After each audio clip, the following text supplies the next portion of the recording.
going too fast. I'm taking 3. Going for the St. Louis now. Oh, no. Son of a bitch. You get your 2? Yeah. Welcome back to the channel, everyone. Thotgor here, of course, and today we are going to take a look at a replay in the Shiratsuyu. Yes, this is a new Tier 7 Japanese destroyer, and the replay itself was submitted by Mountain Man Dan, a member of NGA. Yes, quick replay as well. It stormed here most of the day, snowy and whatnot.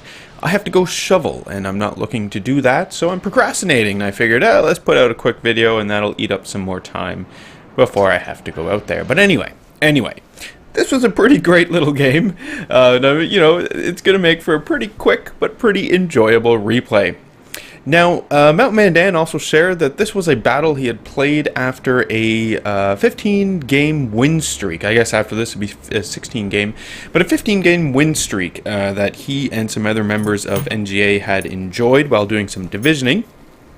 And that's probably, you know, if you're a solo player and if you enjoy solo play and all that, you know, that's great and whatnot. But if you are looking to play with a number of different people, you should definitely give NGA a look. I do have the recruitment link in my video description below. It's in all of my videos. So if you want to consider it, you know, go ahead, click the link. It's always great to group up and play with some people. It makes the game more enjoyable.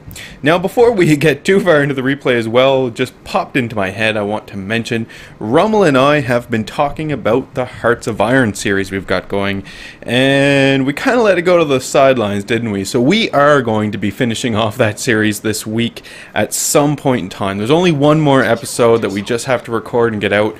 So we're gonna get that done, and it is going to happen.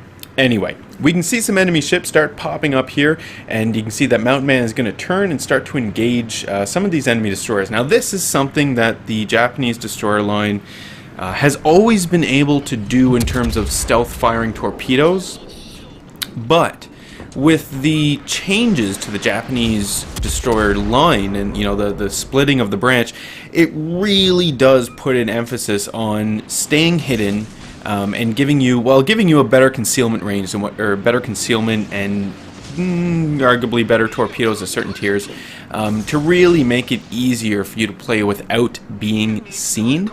And then conversely, on the other line, what we get with that line is better guns, more gunboat type-ish destroyers, which is always great. So we can see Mountain Man Dan has launched off some torpedoes, gets one torpedo hit on the enemy destroyer, manages to take the enemy destroyer out for the first blood and a devastating strike. So we're sitting on kill 1. Fantastic. We're down here in the southern point, and we're starting to cap the point as well, which is great. We can see that, you know, there are obviously going to be some enemy ships over there off in the distance, what with the smoke and all. We can see some enemy torpedoes on the way in, and Dan gets real lucky here. Able to splice the torpedoes in the reverse, which is always great to do when it does happen. You know, it is real tragic when you know that you're going to take the belly shot on the torpedoes and you know that it's probably going to kill you. It's very tragic, but when it doesn't kill you, it is amazing. Anyway, still lurking around in our smoke here, just trying to see what other enemy ships might start popping out. We know there are still enemy ships over there in the smoke, right? We can see the fire coming out.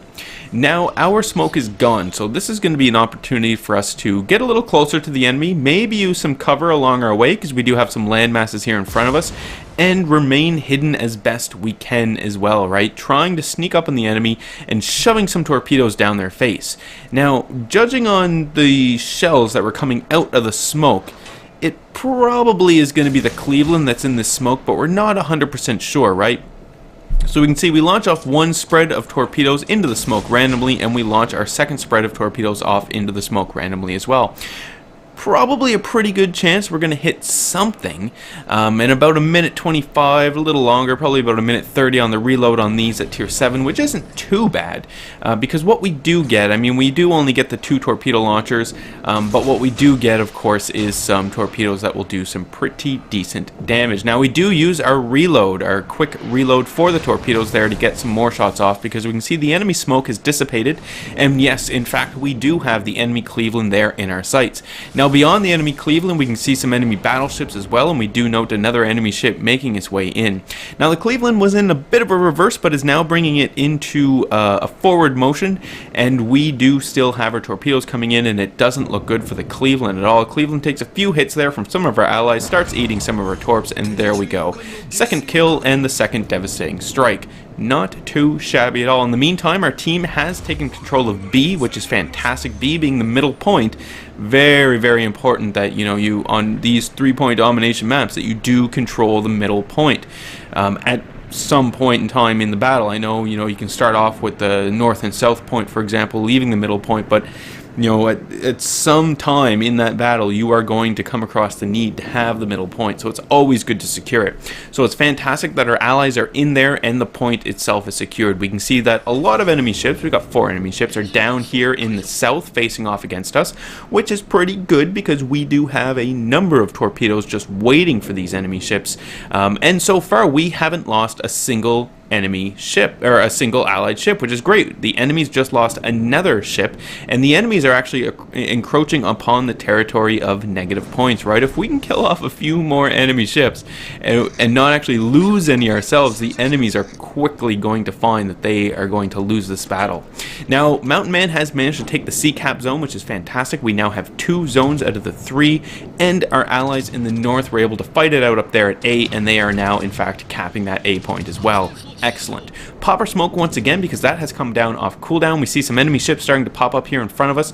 Now that we're, you know, slowly making our way out of the island, using it as cover, we're going to fire off our torpedoes at the enemy battleship there, and hopefully those are going to go in and destroy this enemy ship. It would be really, really amazing. So we can see the torpedoes on the way in, and it looks like we have ourselves the makings of something excellent. When 2 battleships collide.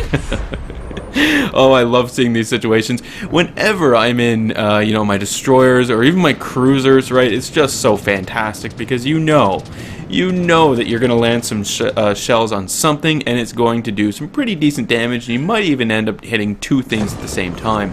There we go. Torpedoes go into the enemy battleship, get our 3rd kill and our 3rd devastating strike, and our torpedoes continue on. It almost looks like they might hit that enemy battleship there off in the distance, but no such luck.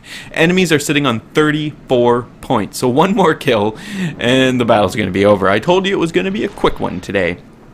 But anyway, we do see an enemy Kutsov there off in the... Is it a Kutsov? I don't think it's a Kutsov. A Russian cruiser there off in the distance, and we just need to put a few shells into the player here, and hopefully we'll be able to finish the player off and call this a quick victory. The team was really aggressive, and this is really what you do want to accomplish in your early stages of the battle, because then it puts it all on the enemy, right? What is the enemy going to do to overcome this? And then puts your team in a really good place to, you know, have an advantage and to carry through the match. In this case, this team is not really doing anything too fantastic. And there we go. We get the last kill on the enemy vessel. Enemies go into negative points. Victory is ours. Battle is over. So the 3 kills with the 3 devastating strikes, 90,000 damage in this quick battle at like 8 minutes or something like that. 293,000 credits, 5,800 experience. Not a bad game at all. And it does go to show the sneakiness that you can expect from some of the new Japanese destroyers. I haven't delved too far into the new Japanese destroyers myself. I'm still kind of introducing myself to the new Hatsuharu, because it's in the new line. And I have been playing the Yagumo. I think it's the Tier 9 destroyer. I've been playing that one a little bit as well. So, interesting. I'm still going to test them out some more and see, maybe get some videos up as well. But anyway, folks, quick video. I got to go shovel. Not looking forward to it.